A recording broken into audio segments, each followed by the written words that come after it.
Bienvenidos a su programa Ahora sí con Fafa y Fafico. Señores, llegó el colegio. Y para eso hemos tenido un programa especial sobre la educación dominicana que tantos retos tiene en estos momentos. Vamos a tener como invitado al profesor Juan Valdés, que tiene una larga trayectoria trabajando en los temas de educación, porque él ha sido el director del Observatorio Educativo de la Asociación Dominicana de Profesores. Es presidente de la Asociación de Docentes de Inglés de la República Dominicana, director de St. Lawrence International School y él también es acreditor de sistemas educativos. Hay más de 30 años de experiencia que van a hablar con nosotros sobre estos temas. Quiero aprovechar para recordarle a todos los televidentes que estamos en las redes. Ustedes pueden ahí en las redes poner todo lo que ustedes quieren ver en este programa. Y también vuelvo a recalcar, ¿qué promesas ha hecho nuestro gobierno con la ciudadanía que no se han cumplido y que necesitamos retomar, que han sido quedadas opacadas por el COVID, por dificultades, pero que ahora en estos 4 años tenemos que lograr? Entonces, sé partícipe del cambio y escríbenos. Antes de pasar a la otra sección, le doy la palabra a Fafa Taveras. Gracias, Fafico. La educación y la salud son las dos instancias públicas de mayor relevancia. Primero porque en la asistencia de la salud está hecho solo para los que pueden pagar la atención y no por un servicio público de verdad que propicie las atenciones necesarias al ciudadano. Con la educación el problema es peor que con la salud, porque en la salud no es solo tradición, hay una incorporación de la modernidad y de la diversidad de las especialidades. Con la educación es un problema de la tradición, la misma formación de ayer en un mundo que está cambiando. Por eso, la educación es la exigencia de mayor urgencia para abrir las puertas a las novedades crecientes que impone en el mundo de hoy la tecnología y la propia comunicación. Yo me crié cuando la educación era un esfuerzo especial para una parte de la población. Y vi las escuelas rurales de entonces. Y el maestro era, y en esa medida casi lo que conserva hoy, un hombre que tenía o una mujer que tenía una cierta autoridad y reconocimiento moral, pero que en cuanto a su formación, en cuanto a su participación, era insignificante. Por eso, este encuentro hoy con el señor Valdés tiene una trascendencia porque estamos hablando del momento especial de cambio en la República Dominicana y desde ese punto de vista ninguno de los cambios es más urgente ni más importante que el de la educación. Vamos a ver eso con él ahora. Y también, antes de pasar al otro capítulo, quiero referirme a una iniciativa muy bien de Promipyme.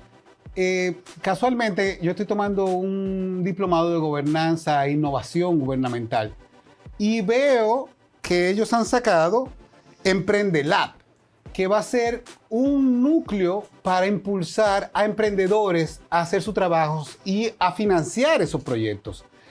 En el curso que yo estoy tomando, se dice que esta es una de las maneras más inteligentes de ir creando un ecosistema de emprendedurismo en el país.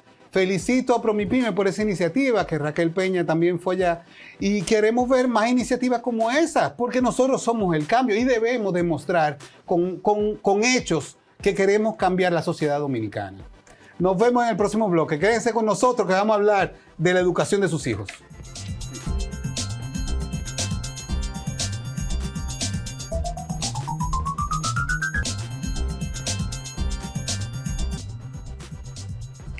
La educación es la actividad social más marcada por la tradición. Yo decía que solo los religiosos viven repitiendo su propia visión. Tienen una actividad parecida a la que pasa a nivel de la educación pública. Es una continuidad de la herencia. En un mundo que está cada vez más marcado por la diversidad de la tecnología, por la amplitud de la comunicación y por la transparencia y por las novedades de que hay base para usted hasta en su casa formarse. Y tenemos una educación en la estructura pública, yo insisto, como si estuviese congelada. ¿Cuál tú crees, como un especialista y un militante en el área educativa, que es la caracterización de la educación que tenemos nosotros hoy con relación a los desafíos de la vida? En realidad, la educación dominicana hoy en día es anacrónica. Lo que la caracteriza precisamente es esto, porque nos encontramos en la era del conocimiento, en la era digital. En nuestra era, hace 40, 50 años, lo que se preocupaba o lo que se procuraba en la escuela era el conocimiento, simplemente. Los seres humanos no tenían acceso a la información y al conocimiento, y en la escuela se le proveía, pero hoy... Decía que eran aprender a leer y a sumar. Y a sumar. Eso. Sí, porque era... nosotros fuimos a la escuela en la era del conductismo, del cognitivismo, donde no había tanto flujo de información y datos como lo hay hoy. Realmente la importancia de la educación en estos momentos es única en términos históricos, porque ya el hombre, el ser humano, llegó a una era donde tiene una abundancia, una hiperabundancia de datos y de información. A lo que la educación moderna debe aspirar es precisamente al desarrollo humano, a ese ser humano como capital. Ya los commodities no son realmente el mayor activo del mundo de hoy. El mayor activo de esta era es el conocimiento. Y el conocimiento como una competencia, como una destreza. La capacidad del hombre, del ser humano, de saber hacer y sobre todo de saber ser. Por eso es que los países más desarrollados del mundo son los que tienen los mejores sistemas educativos. En ese sentido, que tú has definido también esa situación, aquí también hay un marco diferenciador entre la educación pública y la educación privada. ¿Cómo tú defines esas diferencias entre esas dos educaciones? Paradójicamente, los países que tienen los mejores sistemas educativos, la educación es pública. Hay muy poca incidencia de educación privada. La educación privada se da más en los países donde hay cierta inequidad en el derecho al aprendizaje, en el derecho a la educación. La educación pública es un sistema educativo que es dirigido por el Estado, por los gobiernos, administrado por los gobiernos y financiado por los gobiernos. Eso es educación pública. La educación privada es un privilegio. La educación pública es un derecho. Desgraciadamente, siempre hay una gran brecha de inequidad en la República Dominicana entre la educación pública y la privada, precisamente porque la educación pública en nuestro país históricamente ha fracasado. Nosotros en la República Dominicana, cuando evaluamos hoy en el Observatorio Educativo el artículo 59 de la Ley General de Educación, que te habla de 13 factores ligados a la calidad de la educación, tú te das cuenta que nosotros estamos en los últimos lugares del mundo porque a nivel local, en nuestra propia legislación, el Estado ha sido incapaz de cumplir con los principios más básicos, que son los que revelan qué es la calidad de la educación. En este momento, la educación dominicana atraviesa su peor crisis. Y no es porque tenemos menos que antes, porque hoy en día tenemos el mayor presupuesto de la historia para la educación pública. Lamentablemente, el problema está en la ineficiencia y en la falta de calidad de la oferta educativa pública, que hoy en día amplía la brecha entre el privado y el público. Aquí se da un fenómeno de inequidad social hoy en día enorme. Esa gran crisis educativa que tenemos es precisamente por eso.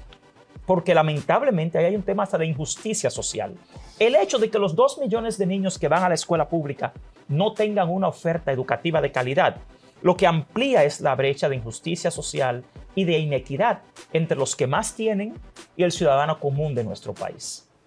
Tú sabes que la educación privada, como empresa, es una actividad que tiene en cierta medida que aceptar la competitividad. Y eso obliga a que haya una creciente diferencia entre la calidad privada y el estancamiento público. Por eso tú dices que los países de más alto desarrollo es lo que predomina la educación privada. Y aquí en cierta medida... La educación pública. Y en cierta medida aquí la educación pública es una vergüenza. Es una vergüenza porque el Estado es el que ha fracasado en tal sentido. Pero en ese sentido, por ejemplo, hay un Consejo Nacional de Educación. Sí, pero el Consejo Nacional de Educación en este país es una entelequia.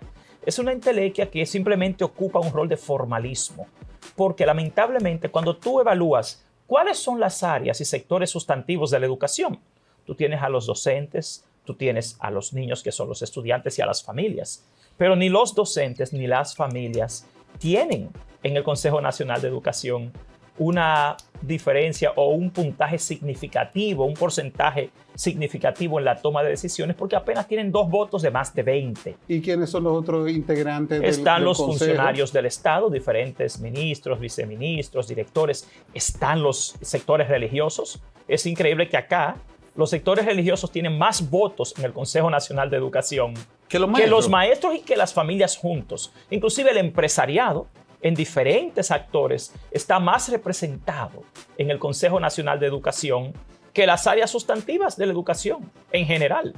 Aquí lo que tenemos en la educación pública en general es un adefesio. O sea, es una educación que no provee calidad, para empezar, que no redime al ser humano, que no produce tampoco ni desarrollo intelectual ni desarrollo humano, pero en mi opinión, después de más de 30 años de experiencia, tanto en el sector público como en el privado, aquí el mayor fracaso lo ha tenido el Estado, porque el Estado es el responsable de garantizar ese derecho a la educación y de orientar el destino de la educación de nuestro país. En mi opinión, el principal problema en términos del manejo del Estado es la falta de continuidad. En la República Dominicana, con cada gobierno y con cada ministro, cambia todo en educación. Aquí no ha habido, desde los 90, en el Plan Decenal de Educación, una continuidad en ninguna de las políticas educativas que se ha presentado a la población dominicana. Cada ministro, cada gobierno viene con una historia nueva y en tal sentido afectan tanto a los estudiantes como a los docentes. En ese sentido que tú me hablas de una historia nueva, creo que el país quedó sorprendido cuando el Ministerio de Educación, en un país donde la violencia contra la mujer es una epidemia, en un país donde el abuso sexual contra menores es alarmante, donde miles de adolescentes cada año quedan embarazadas antes de los 16, de los 11 hasta los 17 años, y que tienen que abandonar el colegio, no se da educación sexual integral. Me pareció muy bien que la funcionaria, como dice ella, sin paga, la esposa de nuestro presidente Luis Abinader, Raquel, hablaba de eso, de que tenemos que darle educación sexual integral a la gente y que ha habido una hipocresía con ese tema, pero que hay que solucionar. Señora, el costo en dolor, en sufrimiento, para una joven que no puede tener un niño a los 12 años, a su pareja que también va a tener que dejar la escuela, eso es incalculable. No, eso perpetúa la pobreza y el aislamiento social, porque no hay forma de escalar socialmente cuando una niña, un adolescente de 12, 13, 14 años ya tiene un embarazo y, como tú decías, está afectado tanto la niña como quien la embaraza, que usualmente es otro estudiante. Y hay una gran disonancia con los principios universales de la religión hoy en día y de la iglesia universalmente, por lo siguiente. El Papa Francisco ha dicho que se debe ofrecer educación sexual formal en los sistemas educativos del mundo, pero a nivel local y regional hay toda una agenda religiosa en contra de la educación sexual en la escuela. Y nosotros no podemos apostar ni a la desinformación, ni al desconocimiento, ni a los mitos religiosos como una forma de educar a la República Dominicana, porque se supone que es una educación laica la que tenemos por definición constitucional. Pero así hay una serie de distorsiones. Mira el diseño curricular dominicano. Cuando tú te fijas en cómo se ha concebido el diseño curricular dominicano en términos conceptuales, está muy bien definido. Pero entonces, de nuevo, hay una enorme disonancia entre los conceptos y fundamentos de la educación dominicana y su práctica. ¿Por qué? Porque el Ministerio de Educación de la República Dominicana nunca ha sido capaz de crear las condiciones necesarias para que el currículo dominicano, como está concebido, se ejecute efectivamente en la escuela. Desde la alimentación escolar hasta los medios y recursos que necesitan los niños para el aprendizaje, hasta la infraestructura escolar, ese espacio donde van los niños día a día, hasta la gran ausencia, sobre todo, de políticas socioeducativas que conecten la sociedad con la escuela. Yo admiro mucho a un educador del siglo pasado, John Dewey, cuando John Dewey decía que se educa para la vida, no para la escuela. Pero aquí se sigue educando como que el niño va a vivir el resto de su vida en 4 paredes o dentro de lo que es el edificio escolar, cuando la educación moderna no ha sido concebida de esa forma. Mira, antes de pasar a preguntarte cómo van los logros, porque hemos avanzado también, ha sido una batalla, poco a poco yo sé que han habido avances, pero antes de pasar ahí, yo quiero hablar un poquito de las carencias de la educación pública en el sentido hasta de aulas. Hay muchos rumores de que no tenemos capacidades porque niños haitianos ocupan todas las aulas del país. Entonces, ¿a qué se refieren cuando están hablando de eso? Mira, gran parte, yo invito a todo el pueblo dominicano a que vea un filme mexicano que se llama La Dictadura Perfecta. La dictadura perfecta. Sí, era sobre el PRI. El PRI, Fab. Sí, correcto, en México. Para que entiendan que desgraciadamente en esta era es más la era de la desinformación que por ejemplo, programas como este no abundan en este país, que son los que deberían haber realmente. Pero aquí hay demasiada desinformación y manipulación mediática en los medios, desgraciadamente. Y se manipula mucho hasta el estado de ánimo de la gente y de la población. Cuando aquí se denunció que habían 21 escuelas en las cuales teníamos más haitianos que dominicanos, en el Observatorio Educativo investigamos escuela por escuela y descubrimos que eran escuelas nocturnas de adultos y que la única razón por la cual había más haitianos que dominicanos es por uno de los avances que sí tiene la educación dominicana, y es la alfabetización. O sea, ya los dominicanos, en esta era, la gran mayoría de los adultos han sido alfabetizados. Los haitianos que viven acá no. Entonces, en esas escuelas había más haitianos que dominicanos, primeramente porque son escuelas nocturnas y segundo porque son escuelas de educación primaria. Y la gran parte de los dominicanos en la adultez ya ha sido alfabetizada. O sea que a veces se manipula. Por otro lado, el 92% de la matrícula escolar es dominicana. No es posible que le estén quitando los puestos a los dominicanos si el 92% de los estudiantes es dominicano. Los extranjeros, cuando tú los sumas todos, no superan el 8% de la matrícula. Y donde más extranjeros hay en la escuela, que son, por ejemplo, haitianos, es en las escuelas de la zona fronteriza. Y en esa zona fronteriza no hay déficit de cupo.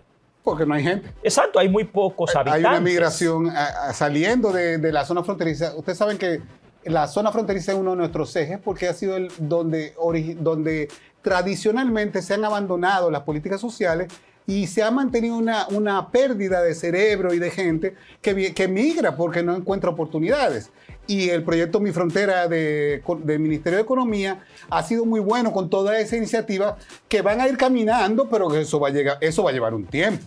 Eso va a llevar un tiempo. Pero es cierto, ahí hay una despoblación en el área. Claro. O sea, que participen ahí, hay escuelas para participar. Tú puedes encontrar alguna escuela en algún barrio superpoblado. Tú puedes decir, mira, hay muchos haitianos. Pero la educación no se evalúa en base a factores recesivos, sino a factores comunes. Y cuando tú evalúas las regiones más pobladas del país, más del 92% de la matrícula es dominicana.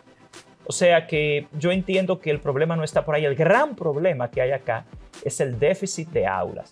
Señores, en el año 2012, cuando solo habían 2.100.000 niños en la escuela, hoy hay 2.200.000, se diagnosticó que hacía falta más de 28.000 aulas en el país. Entre 2012 y 2020 se construyeron unas 18.000 aulas. Cuando llegamos a esta gestión gubernamental, teníamos muy claro el déficit de más de 10.000 aulas todavía en el país. Entre 2020 y 2023 solo se construyeron 1.787 aulas. O sea que llegamos a 2024 con un déficit superior a las 8.000 aulas. Ya en este año, en el plan anual de compras del Ministerio de Educación, está programada la construcción de 1.812 aulas. Aún si se construyeran esas 1.812 aulas, sí, todavía el déficit supera las 7.000 aulas. Entonces, vamos a estar claros. La razón por la cual las aulas de las escuelas públicas están sobrepobladas es porque el gobierno ha fracasado en la construcción de las aulas que hace falta. A pesar de que el presidente en 2021 aprobó un decreto para priorizar la construcción de esas aulas, porque lo teníamos claro el problema. El mayor fracaso de la educación hoy en día es de gestión. En mi opinión, tenemos una gestión del Ministerio de Educación incompetente, que no tiene ni la experiencia, ni las destrezas, ni el compromiso necesario para resolver el problema de la educación pública. ¿Por qué lo digo? Porque quienes hoy dirigen el Ministerio de Educación vienen del mundo de la educación superior, de la educación universitaria. Quizás fueron muy exitosos en el mundo universitario, pero la educación escolar es totalmente distinta. Cuando yo he escuchado que quieren fusionar el MINERD y el MESIT, educación superior con la educación preuniversitaria, entiendo que es un gran desacierto, porque son dos mundos distintos. Tú tienes un mundo andragógico, que es el de la educación superior, versus un mundo pedagógico, que es el de la educación preuniversitaria. Tú tendrías que educar primeramente al sistema educativo en un enfoque totalmente metagógico, que es una combinación entre lo andragógico y lo pedagógico.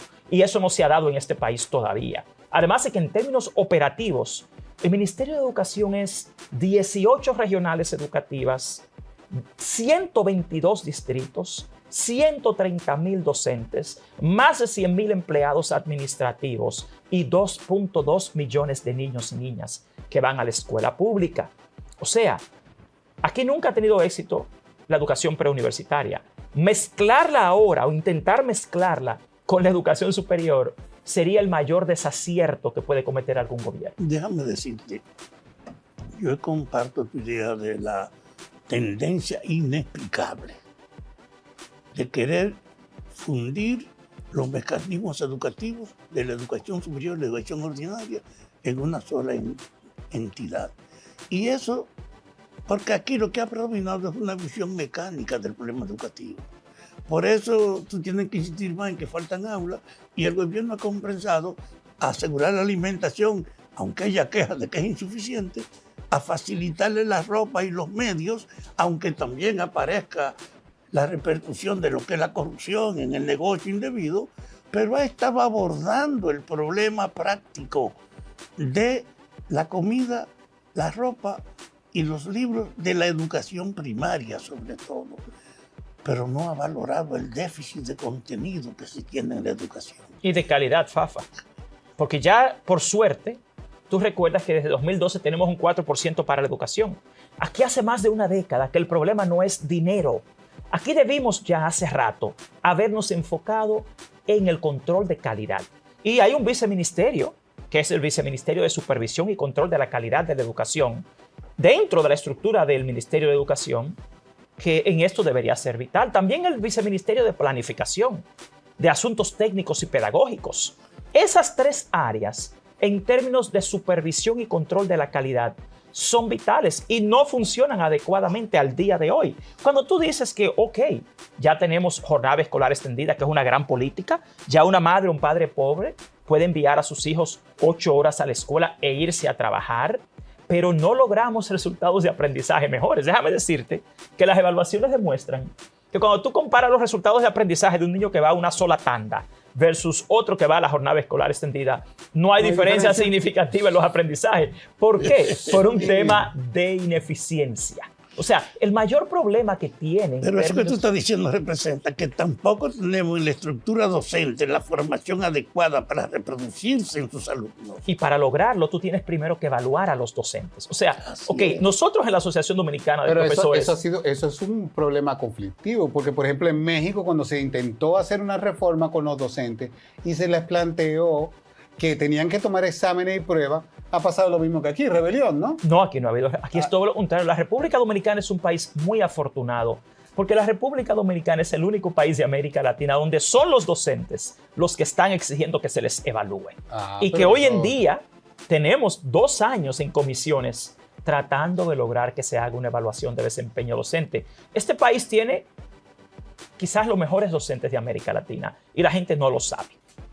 Tú me preguntabas, ¿cuál es uno de los grandes avances de la educación? Bueno, tú tienes temas como que ya se ha reducido el analfabetismo. Acá hemos mejorado la cobertura, pero donde más hemos mejorado es en la clase docente. Hoy en día, los mejores profesores del país es a la escuela pública que van. Los colegios privados, yo que soy director de un colegio bilingüe internacional, te puedo decir que los colegios privados tienen muchas dificultades para conseguir el personal más preparado, porque la gente más capacitada se va al sector público. Tú tienes gente hasta con doctorado y maestría en el sector público. El problema es, como decía Fafa, que tenemos una escuela anacrónica, porque tú tienes docentes hoy mejor preparados, pero tú tienes una escuela de la era industrial, no de la era del conocimiento. Entonces tú puedes ser un excelente docente y en un colegio bilingüe internacional como el mío, ser un excelente maestro, pero te vas a una escuela pública donde no hay un ambiente que propicie situaciones conducentes al aprendizaje y tú no vas a lograr muchos resultados. Además, vuelvo a la parte antropológica y social. La educación no se da en el aula, la educación no se da en la escuela. Los fundamentos del diseño curricular dominicano se basan en lo que se conoce como el constructivismo social. A lo que apuesta la educación dominicana y del mundo moderna es a la construcción social del aprendizaje. ¿Cómo aprende un niño de hoy? Lo primero es que hay que propiciar una situación que sea conducente al aprendizaje. Y esa situación tiene aspectos cognitivos, tiene aspectos afectivos, tiene efectos psicosociales. Y todo eso debe conjugarse en una teoría de lo que es el pensamiento complejo, ecosistémico e integral, que es lo que se supone que es la escuela de hoy. Pero eso no existe aquí en la educación pública. Hablando de eso, de estos retos que tiene la comunicación pública, nosotros vamos a tocar en el próximo bloque preguntas muy interesantes. Por ejemplo, cómo trabajamos la educación en la pandemia, y vamos a hablar de la importancia de las formaciones y muchos otros temas que son del interés para todo el que quiere que su hijo o su hija sea un ente productivo para la sociedad debido a una calidad educativa. Quédense con nosotros, ahí estamos.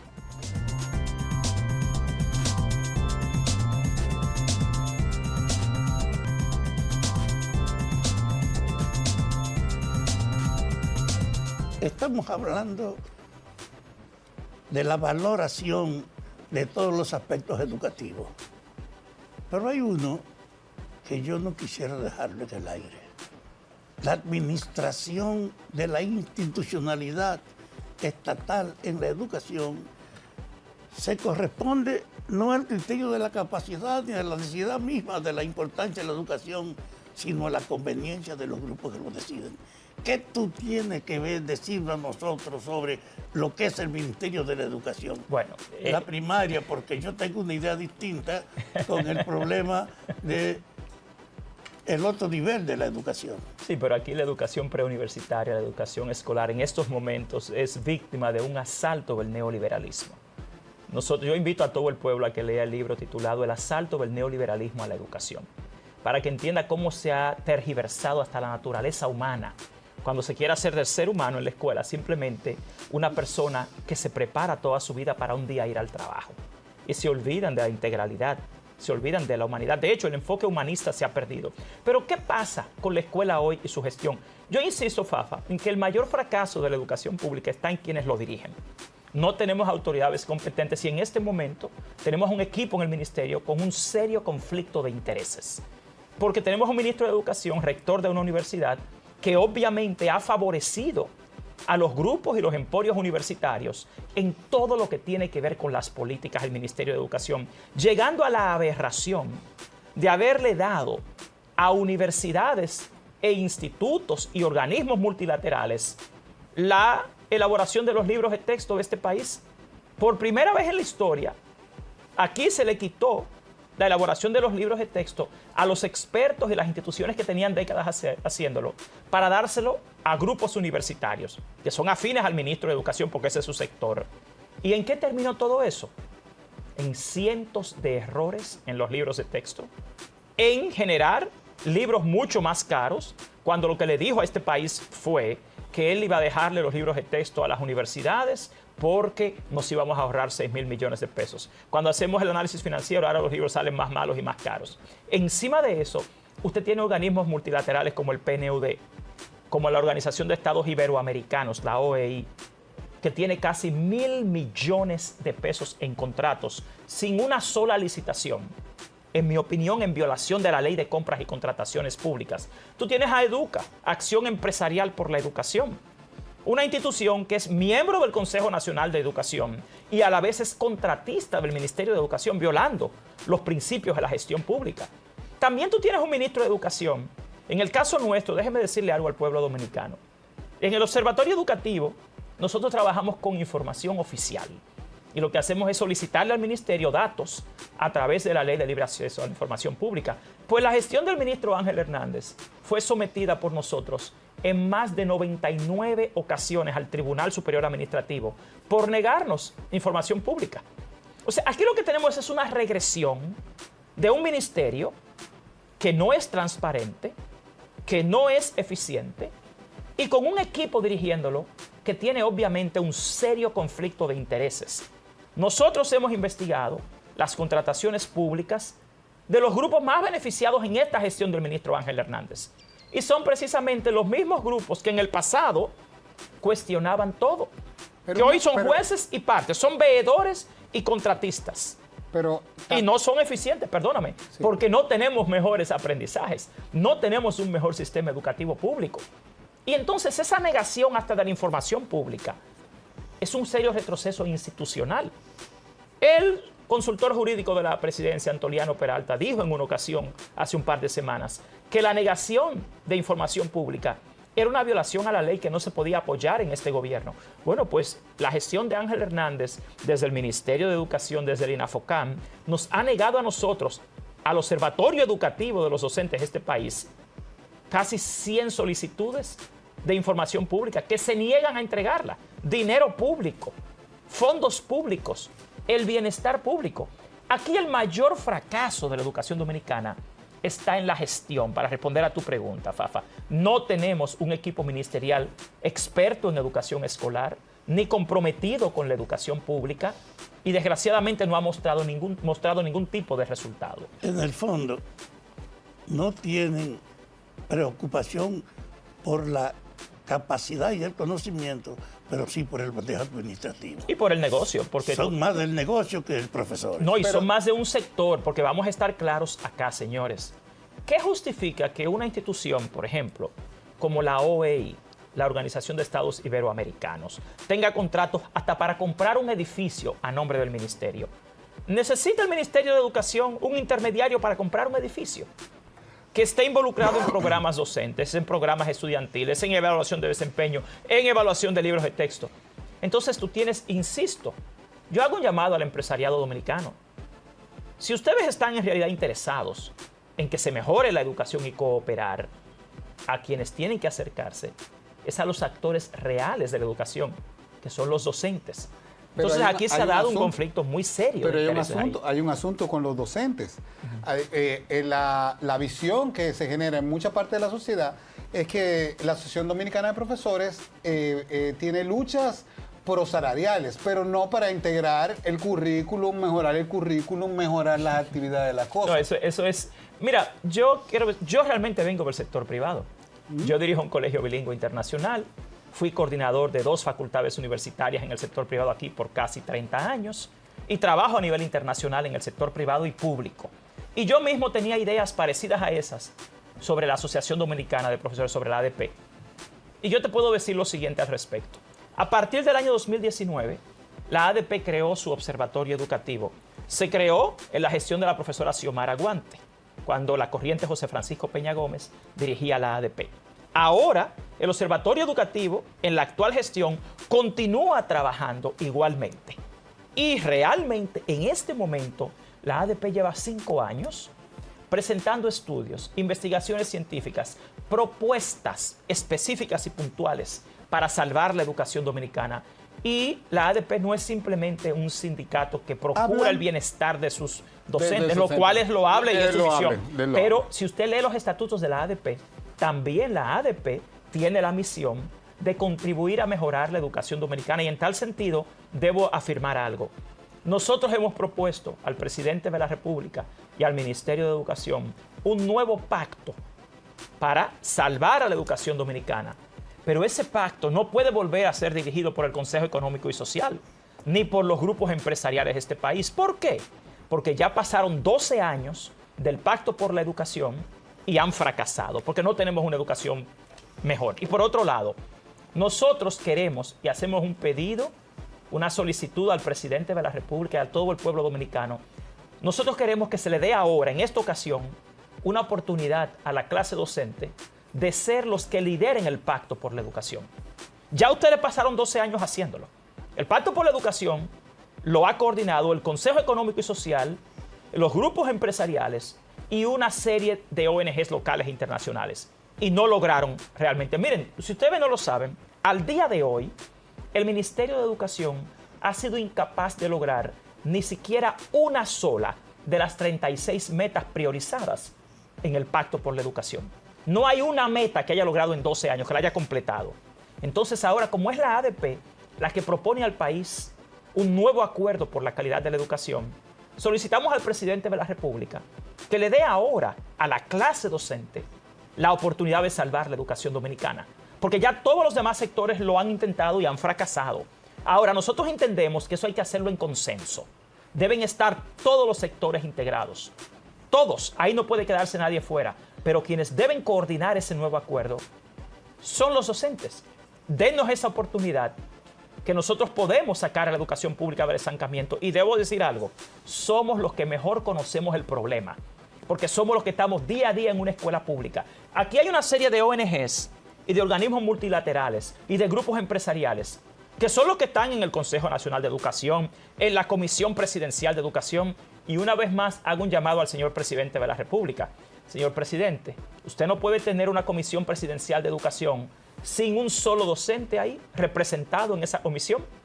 No pueden ser los grupos empresariales, los grupos universitarios, las ONGs internacionales y los mismos funcionarios públicos que han fracasado en salvar la educación los que estén en la Comisión Presidencial de Educación. Ahí debería haber por lo menos un miembro o dos de la clase docente para que ustedes sepan en realidad cuáles son los problemas de la escuela pública. ¿Por qué es que no hay agua en la escuela? ¿Por qué es que no hay condiciones de higiene? ¿Por qué es que no hay ambientes conducentes al aprendizaje? ¿Por qué es que la tecnología ha sido imposible de utilizar efectivamente para mejorar el aprendizaje en la escuela pública? Pero, hablando de tecnología, has tocado un tema que ahora mismo está en súper conflicto, porque muchos países escandinavos están empezando a retirar las tablets y las computadoras que le dieron a sus estudiantes.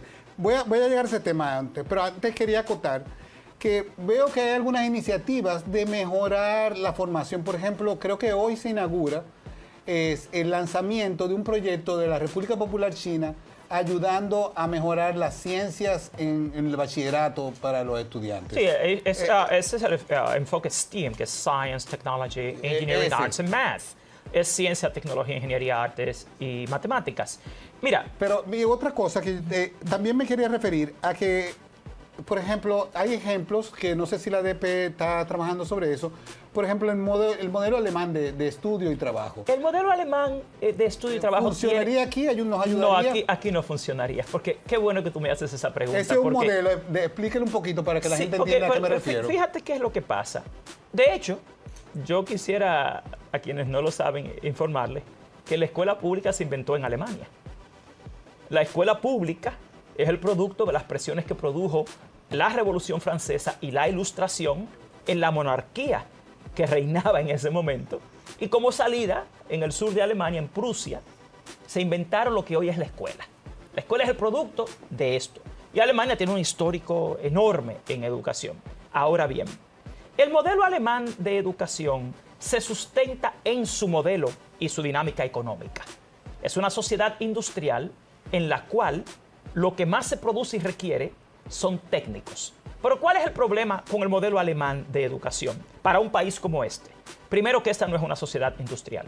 Esta no es una economía industrial en nada. Se me quejan los empresarios, se nos han quejado aquí. No, aquí el Infotep ha hecho un excelente trabajo y el Infotep produce la cantidad de técnicos, además de que aquí hay una modalidad técnico-profesional, sí, en la escuela. Pero te quiero explicar algo sobre el modelo alemán, que mucha gente lo ve y a veces no entiende algo. Señores, Los sistemas educativos se sustentan en una teoría del aprendizaje. Y esa teoría del aprendizaje siempre tiene que estar conectada a lo que es el carácter socio-histórico y sociocultural. Sí, somos una sociedad de servicio, por ejemplo, Exactamente. y no industrial. Exacto. Entonces, ¿qué pasa? Aquí en términos culturales y en términos económicos no hay la cantidad de empresas necesarias ni de industrias necesarias para poder encajar e introducir a lo que sería el producto de un modelo educativo como el alemán. En Alemania trabajan este modelo porque realmente ellos tienen toda la capacidad para cuando un bachiller se hace técnico, poder insertarlo, e inclusive mientras estudia en un ambiente laboral. En este país eso no es posible, además de que, insisto, esta no es una economía industrial. El modelo alemán se basa en el modelo y en la dinámica económica de ese país, que tiene serias inequidades. Miren por qué. No todo el mundo tiene el mismo perfil ni preferencia de aprendizaje. No todo el mundo encaja en esa educación técnico-profesional. Hay algo que se denomina perfil cognitivo y otra cosa que se denomina estilo y preferencia de aprendizaje. Y realmente el modelo alemán es inflexible. El mejor modelo educativo es el finlandés. ¿Por qué? Porque el finlandés a lo que apuesta es a la naturaleza humana y a la naturaleza del aprendizaje, que es otra cosa. No podemos supeditar la existencia humana a que el hombre vino al mundo a estudiar y a trabajar. La educación, su fin ulterior, es el desarrollo humano, el desarrollo integral. No en pasarse 16 años en una escuela y luego 6 u 8 en una universidad, llegar a los 30 y algo de años y empezar a vivir su vida y a tratar de entenderla después que ha estudiado por casi 30 años. Porque entonces se está tergiversando la naturaleza humana y el sentido de la existencia humana. Pero ya volviendo al modelo educativo, a lo que tú te referías en Alemania, Finlandia, tú tienes 3 países interesantes: Corea del Sur, Alemania y Finlandia, que son 3, quizás los 3 más exitosos en el mundo. Pero ¿en qué difieren? Cuando tú te vas al de Corea del Sur, el de Corea del Sur es extremadamente rígido y centralizado, al igual que el alemán. Es uno de los países donde más suicidio infantil se genera. Ojo, que es cuando veo que se tergiversa la naturaleza y la existencia humana. Pero Finlandia, que es para mí el mejor modelo, es un modelo humanístico, flexible. A pesar de que la gente ve que Finlandia está entre los mejores lugares en las pruebas PISA, que es una prueba estándar, Finlandia no cree en las pruebas estándar. No, o sea, no lo hacen los exámenes. Por lo menos en los primeros niveles de escolaridad, no Finlandia no es afín con la estandarización en la evaluación educativa. Pero ¿qué es lo que caracteriza a Finlandia? Primeramente, los valores humanos, la multidisciplinaridad, también las destrezas blandas, y son flexibles. ¿Por qué los docentes de Finlandia son tan buenos? Bueno, porque es el país que más valora a los docentes, es el país donde más se dedica tiempo a capacitarlos, es el país en el que más se les paga y sobre todo es el país donde un docente, al igual que el estudiante, tiene flexibilidad curricular. Aquí, por ejemplo, el currículo es una camisa de fuerza. Aquí fuerzan al maestro a trabajar 8 asignaturas cerradas. Y el estudiante en Finlandia tiene la capacidad de tomar las asignaturas que él entiende. O sea, tiene optativas. Aquí no. Aquí al estudiante le ponen 8 asignaturas y eso es. Una información, permíteme una información. En el equipo que coordina la actividad educativa, nunca se ha enviado una delegación a observar las experiencias de esos países. Ni ha traído a nadie nunca de consultor y asesoría aquí. Han venido aquí, han ido allá, pero no les hacen caso. Por eso es que te digo que la gran crisis educativa de este país es una crisis de liderazgo. No tenemos un liderazgo competente en el Ministerio de Educación. Y te voy a decir algo. Yo quisiera que para terminar el programa, que se nos está acabando el tiempo, vamos a terminarlo con una nota positiva. ¿Qué cosas tú crees, ustedes entienden, que son necesarias para mejorar la educación? Sintetízanoslo, danos 2 minutos. Lo más importante es un cambio de liderazgo. Aquí necesitamos un personal competente dirigiendo la educación dominicana. Y yo insisto, ser competente es saber, saber hacer y saber ser.